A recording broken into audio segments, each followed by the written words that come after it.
પૂરો થઈ ગયો, કબાટ ખોલી પૂંછડી ઝાલીને સીધો બહાર કાઢ્યો. બીજા દાડે બીજો કૂતરો, ત્રીજા દાડે ત્રીજો કૂતરો, ચોથા દાડે ચોથો કૂતરો. આમ 15 દાડાની અંદર 15 કૂતરા ઓછા થઈ ગયા. એટલે બીજા કૂતરા હતા એ વિચાર કરવા લાગ્યા કે જે કૂતરું રાજના દરબારમાં ગયું એ બીજા દાડે ગામમાં આંટો મારતું નથી, ભાગોનક ભૂકા નીકળી ગયા.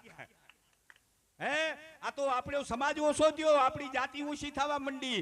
જે સમજ્યા એ ભાગ્યા. 16મો દાડો રાજના માણસો ગામમાં આંટો મારીને આવ્યા, ખાલી હાથ આવ્યા. રાજાને વાત કરી કે મહારાજ કૂતરા ખલાસ. હે, કે આપણા ગામમાં આટલા જ કૂતરો હતા કે બાપુ હતા તો ઘણા હે, પણ જે સમજ્યા એ ગયા.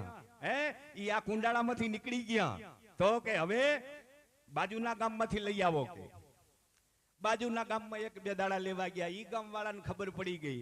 બીજા દાડે ગામવાળા લાકડીઓ લઈને ઉભા રહ્યા કે ખબરદાર છે, જો ગામમાંથી એક કૂતરું લઈ ગયા છો.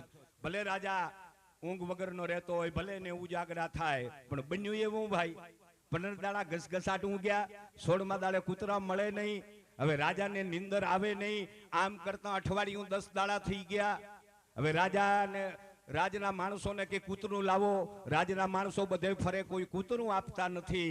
પણ 10મા દાડે કોઈએ એવા સમાચાર આપ્યા કે મહારાજ આપણા ગામના સીમાડે એક મહાત્મા છે.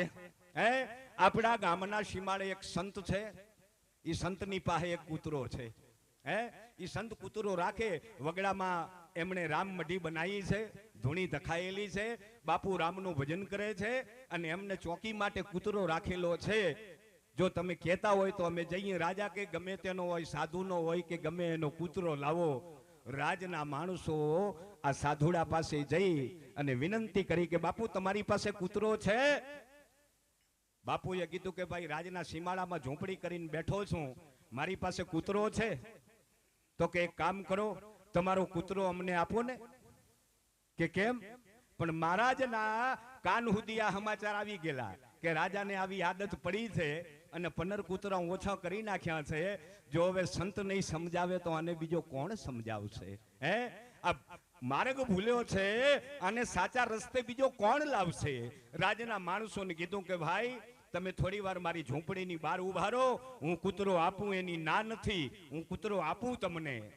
પણ આ બાજુ રાજના માણસે રાજમાં સમાચાર મૂકી દીધા કૂતરો મળ્યો છે. આટલો બધો એમને આનંદ હતો. રાજાને ખબર પડી કે કૂતરો આવે છે. પણ આ બાજુ મહાત્માએ આ રાજના માણસોને બહાર બેસાડ્યા. એમનો જે કૂતરો હતો એને ઝૂંપડીની અંદર